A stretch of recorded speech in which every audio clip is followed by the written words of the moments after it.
Decades ago, St. Louis was ranked in the top 10 of an economy, and it had slowly started falling down to below 20 in the 20s.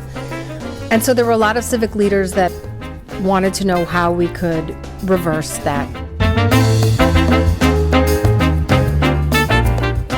Hello and welcome to a new episode of Latinidad in the Lou. I'm your host Miguel Rincan, and today with me I have Suzanne Sierra. She is the Senior Program Manager at the St. Louis Mosaic Project. Before we start the episode, I just want to remind you guys to give us a follow on all of our social media accounts, Facebook, Instagram, LinkedIn, Twitter, and we're anywhere and everywhere at the Hispanic Chamber of Commerce of Metropolitan St. Louis. Also, don't forget to like this video and subscribe to our channel. If you want to follow the podcast, follow the Cámara en Vivo show. If you want to follow every event we have, just give us a follow on social media and you'll be up to date with every event we have. So now going into the episode. Hi, Suzanne. How are you? Hi, Miguel. Muy bien. How are you? I'm good. I'm really good. Just to begin with, we had a little bit of technical difficulties. Yeah. You guys don't know, but this is the second time we're doing this. That's okay. The first one was just a practice run. Yeah, just a practice run. Yes. Just so again, tell us a little bit about who Suzanne Sierra is. Yeah, so I am Suzanne Sierra. I'm the Senior Program Manager for the St. Louis Mosaic Project. I am the daughter of Colombian immigrants. My parents came here 50-something years ago to the U.S., and I was raised I was born in Chattanooga, Tennessee, primarily raised in Wisconsin, got a journalism degree, moved to Chicago after college. I wanted to work in Hispanic marketing. And when I moved to St. Louis, I got a job doing that at Fleishman-Hillard Public Relations. My main client was Anheuser-Busch at the time. We did a lot with Budweiser and a lot of publicity for them. And then after 5 years at Fleishman-Hillard, I was hired to work at Anheuser-Busch, and I spent the next 15 years there, and it was a great experience. I worked in government affairs for quite some time. I worked in corporate relations, which was the community outreach for the Latino population, and I spent time in the crisis communications department, which was wonderful for a journalism major, somebody who wanted to really get into the nitty-gritty of PR and crisis communications. And then after my time with AB, I went out on my own for a while, had my own PR firm, and that was really how I got back to the local Latino roots. I joined the Hispanic Chamber as a member, and through a series of opportunities and projects, I learned about St. Louis Mosaic Project. They were hiring a Latino outreach consultant, which was 10 hours a week to do some work to connect, and actually at the time to really help the chamber expand its network as well. And so I was hired to do that for 2 years, and I just knew it was like I was home again. I loved the work so much, and with my parents having been immigrants, I understood the importance of what it is that we do, making connections. And so I've been the senior program manager now for 3 years. That's great. So again, you're talking about the Mosaic Project, and for those who don't know, first, what is the Mosaic Project and what was the purpose of its creation? Yeah, so the St. Louis Mosaic Project has two goals. One is to transform St. Louis into the fastest growing major metropolitan area for immigration by the year 2025. And our second goal is to add 25,000 new foreign-born to the region against the base in 2016, again, also by the year 2025. So those are very aspirational goals. Yeah. And to put it in context, we are an initiative of the World Trade Center of St. Louis, and a lot of people don't realize that just like the World Trade Center in New York, we have a World Trade Center here in St. Louis. They are focused on international economic development. Okay. We are both under the umbrella of the St. Louis Economic Development Partnership, and that is the economic development agency for the city of St. Louis and the county. So we are all focused on what we can do to grow the economy. And again, Mosaic is specifically focused on attracting and retaining the foreign-born to the region. And we were created in 2013. At the time, there was a lot of concern because decades ago, St. Louis was ranked in the top 10 of an economy, and it had slowly started falling down to below 20 in the 20s. And so there were a lot of civic leaders that wanted to know how we could reverse that decline. And so there was a study that was done with an economist out of St. Louis University to look at our peer cities, so cities in the same size as ours, regions, and to see what was fueling the economy there. And what could we do, to have what they had, which was population growth. And what was realized was that immigration and innovation were two things that the region needed to focus on. Yeah. And so that was why and how Mosaic was established. And we're very uniquely positioned because we're part of this economic development agency. We're unique also in that there's no other city in the country that has something like Mosaic. And so that is why we were formed. And so we work with the work authorized foreign-born individual. And the foreign-born population is defined as, or it's comprised of, I should say, refugees make up a big component of St. Louis's foreign-born population, international students at any given time. There are 9,000 international students studying at one of our 17 regional universities. Wow. You have the foreign-born executives that companies transfer to work here, or in the case of the World Trade Center, they are attracting global companies to start or create a foothold in St. Louis.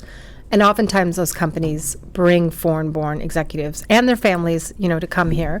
And then you have entrepreneurs as well, that foreign-born immigrant entrepreneurs.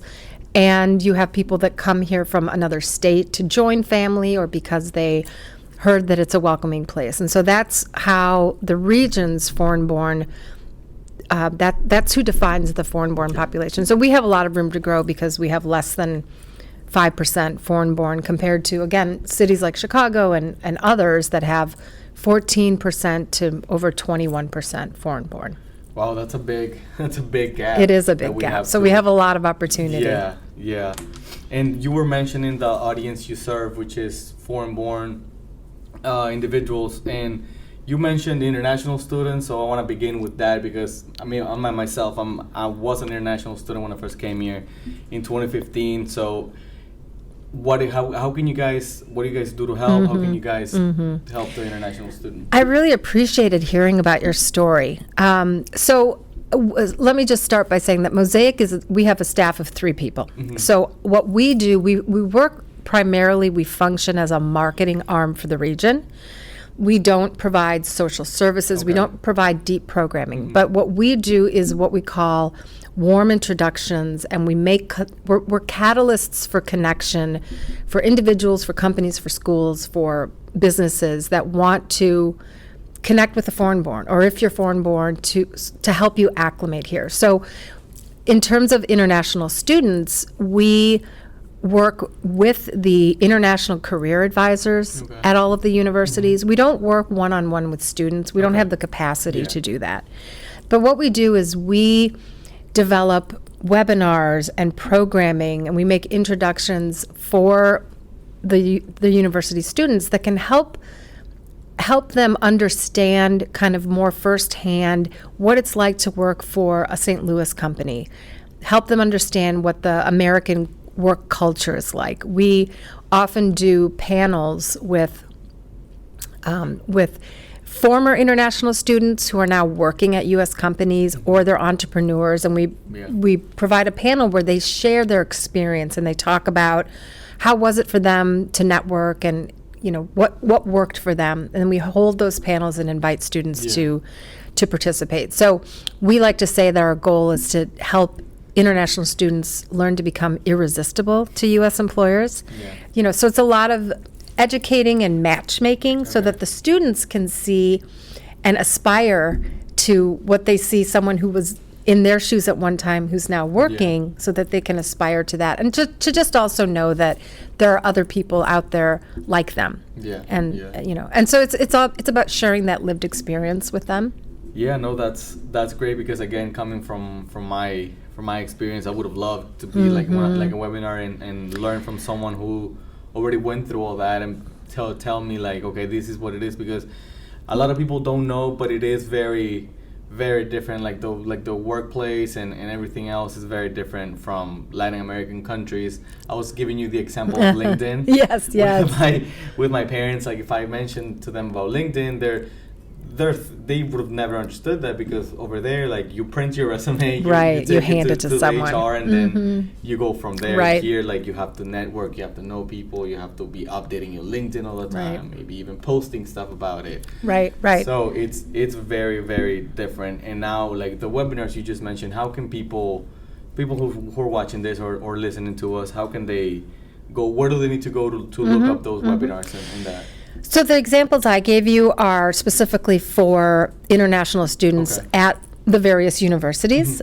We are in the process of, creating more, or I should say, adding that kind of content onto our website. But if you're a student, you can check with your international career advisor. And frankly, if you're a student and that's the kind of resource that you want, speak up and let them know. And then again, that's where we're one of many resources that they can utilize. But and of course, people can always reach out to me and I can answer a couple questions here and there. Perfect. And we talked about international students. You talked about like executive and companies. I was going through your website again, and like I looked at the ambassador companies, and we kind of touched a little bit about it. What is an ambassador company?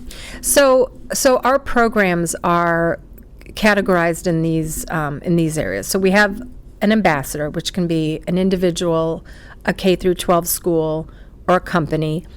And with the companies, what that represents is that the company aligns with our mission of being welcoming to the foreign-born, and they want to work with us to do that however it makes most sense for them. So there is no cost to join any of our programs. Okay. We have been so fortunate that we continue to have companies reach out to us, and organizations of all kinds, and individuals reach out to us and say, how can we either help you toward your goals of growing the region through the foreign-born, or what can we do with our own employees or with our customers to demonstrate that we are supportive, that we appreciate the diversity of our employees. And so to become an ambassador company, what that means is, again, it's that initial conversation, and then we we have a checklist that we send to our contact to say, here are just a few things that we suggest you might consider doing,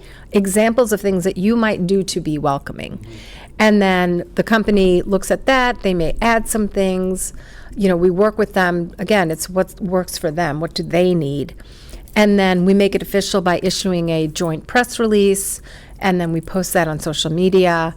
So it's about creating that awareness. Because you mentioned you got like over 50. Yeah, we have 51 companies now, and we have a couple more in the pipeline. So our goal is to announce an ambassador company every month. Okay. And then, so the benefits of that is that, so then they become part of our ambassador family. They are part of our e-newsletter. We feature them when they're doing things one of the main ways that Mosaic works is to be an amplifier for all of the good things that every part of our region is doing to demonstrate welcoming, inclusive practices.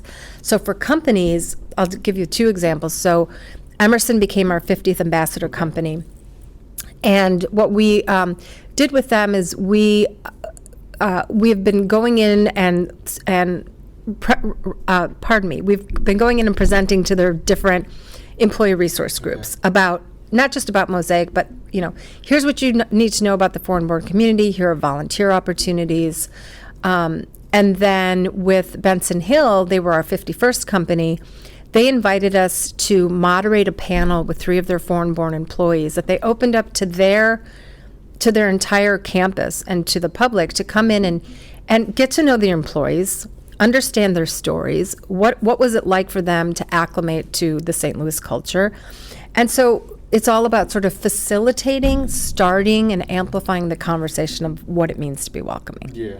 And so for every company, it's different. Okay. And so you not only have ambassador things, but you also have different programs like you mentioned. Tell us a little bit about the Professional Connectors program. What is that? Right. So we have connector programs. So one is Professional Connectors, and then the other is Women Connectors. So with Professional Connectors, that is for individuals who, again, we work with those who are work authorized. So you have to have your authorization, because again, that's we're not able to help the masses. We're able to help the people that are ready and available to work. So let's say. By that you mean people with like work visa. Correct. Exactly. Students, Right. Like that, right. Really, mostly for work authorization. Okay. Because with the OPT, what we try to do is we are educating companies about the fact that if companies are having trouble hiring, particularly for jobs that are in STEM fields, we're educating them that there's an untapped talent pool with international STEM graduate students. Because as you know, when you're an international STEM student, you can work for a company for up to 3 years in your field. So that's a win-win for both the student and the company. Yeah. With the Professional Connector, that would be somebody that, so let's say that they relocated here, and this is the case for a lot of the individuals that we help, their spouse was brought over here to work for Anheuser-Busch or Nestle or a big company, a medium company. The spouse comes over and they perhaps don't have their work authorization right away. So once they get their work authorization, they have no idea where to start looking for a job in St. Louis. They've never worked in St. Louis. They don't understand the landscape of their industry. They don't know who to talk to.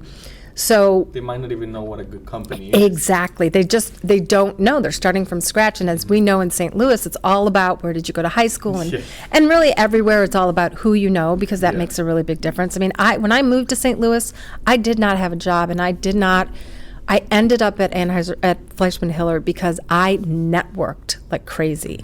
And that was somebody that I knew introduced me to somebody that lived in my building who worked there. I gave him my resume, and 2 weeks later I was called. I had a job. So that's what we're trying to do, is we're trying to help jumpstart their networking. So the individual goes to our website, they upload their resume, they fill out a really brief form saying what they're looking for, etc. We set up a Zoom with them, get to know them a little bit more, maybe look at their resume and make suggestions about how to tailor it if that's necessary. And then what we do is we make introductions to 1 or 2 people in their field. And again, these now are executives at companies in St. Louis who have also said to us, what can I do to help foreign-born people, right? So we have this database of people that are willing to help. So we make an introduction. Again, we make a warm introduction, and we say, Joe, would you please talk with Miguel? He's from El Salvador. This is what he's looking for. This is his strong background. And then will you please introduce him to 2 or 3 additional people in his field? And so what we're doing is helping the professional jumpstart their networking so that they can start meeting people, learning about their industry, learning about the companies, and networking toward work. I do want to say that we don't function as HR people. We're not recruiters.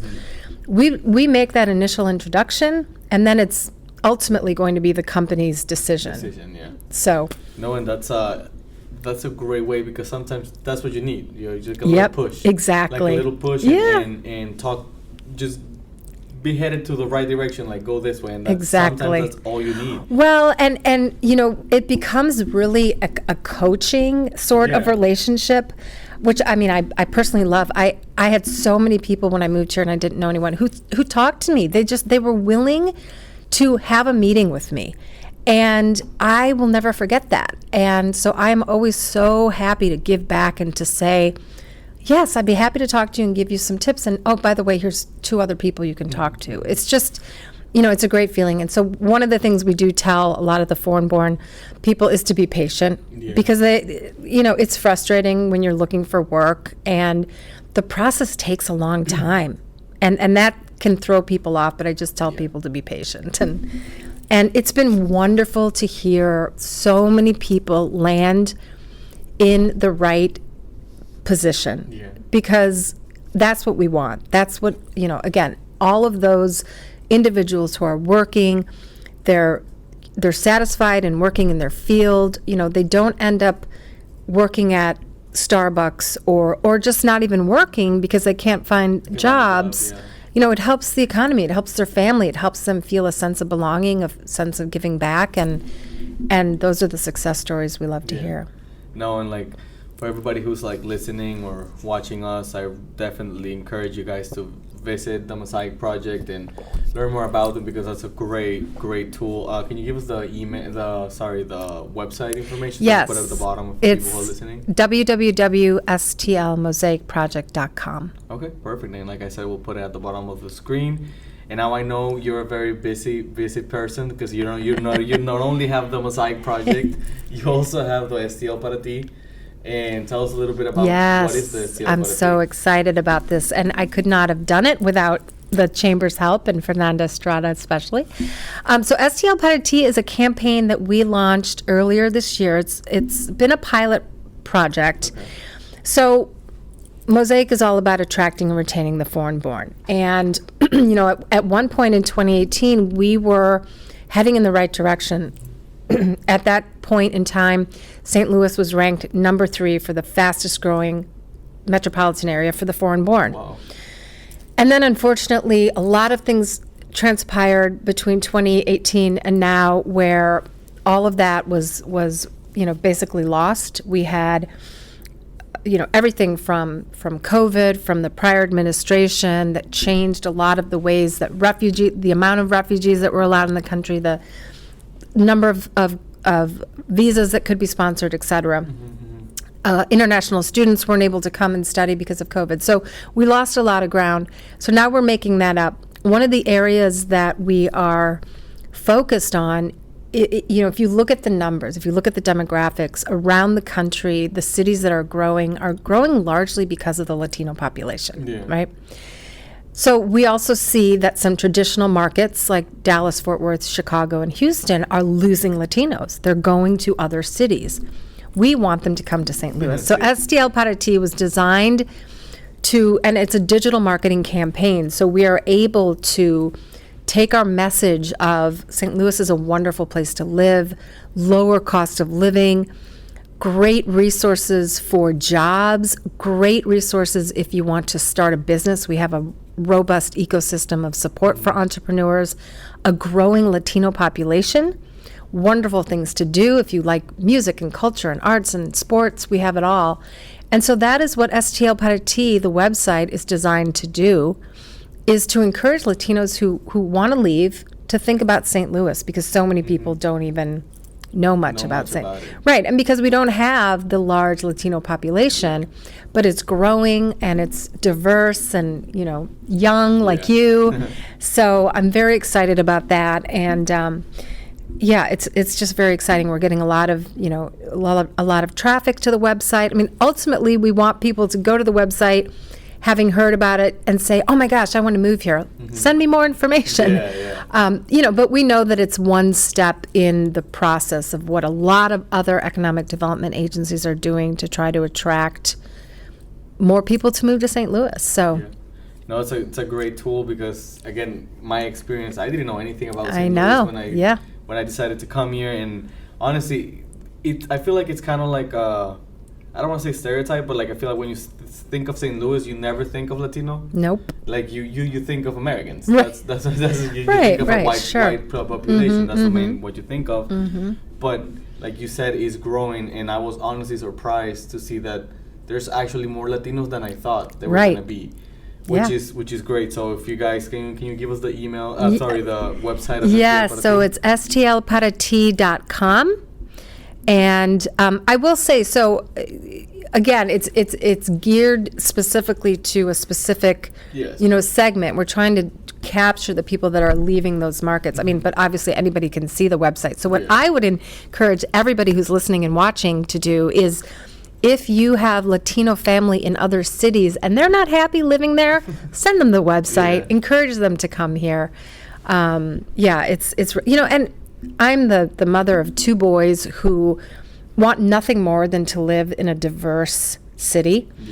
And so I relish the opportunity to do my part to really create awareness about how St. Louis's demographics are changing and how the diversity just enriches everybody's experience for living here. You know, it affects everything. Our restaurants, our cultural offerings. We work with a lot of, you know, the symphony, the art museum, the botanical garden, the magic house, who say to us, how can we better reflect the changing population? And so it's and I feel like all those places that you mentioned, they also want yes.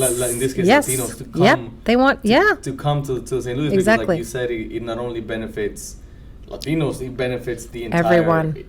St. Louis ecosystem. Exactly. Which is great. Now, if somebody wants to like help out with STL Para Ti or contact you, like who do they need to talk to help out? They can call me. They can. So the other thing is we have a pretty robust presence on social media. So they can look for our Mosaic page on Facebook. Okay. They can find me, Suzanne Sierra, on LinkedIn. Mosaic is also on Twitter. Okay. I'm happy to give you my email that people can absolutely reach out to me. It's sierra@worldtradecenter-stl.com. We're always looking at, And we'll put it at the bottom okay, too. perfect. We're always looking for volunteers and supporters. And that becomes part of our ambassador program. Because as I said, we have ambassador companies, we have K through 12 ambassador schools, and then we have individuals. Yeah. And so pre-COVID, and we're going to be bringing this back, but pre-COVID we had something called STL 101, where every last Thursday of the month we would invite the foreign-born community to come to our offices in Clayton, and we would bring in a speaker from a cultural institution or a magazine or some interesting organization to provide information to these newcomers. And so it became a way for both St. Louisans who wanted to welcome newcomers and foreign-born people who were new to St. Louis. It gave them a chance to, number one, go somewhere every month where they knew they were going to continue to see the same people, and then learn something new. And so we hope to bring that back very soon. So watch our social pages for that. And again, anybody can feel free to reach out to me as well. Perfect. And like I said, we'll put all your social media information at the bottom and your email and all the stuff where people can contact you. So unfortunately, Suzanne, we have reached the end. We are out of time. I could talk and talk. Yes, yes. So thank you very much for being here. Thank you for having me. Yeah, it's no been worries. fun. It was very fun. We did it twice. So Yay! First time I have to do it twice. So That's right. No, I'm glad it worked great. out. So thank you guys Perfect. for joining us in another episode of Latinidad in the Lou. I am Miguel Rincan, Suzanne Sierra, and we'll see you guys in the next one. Bye.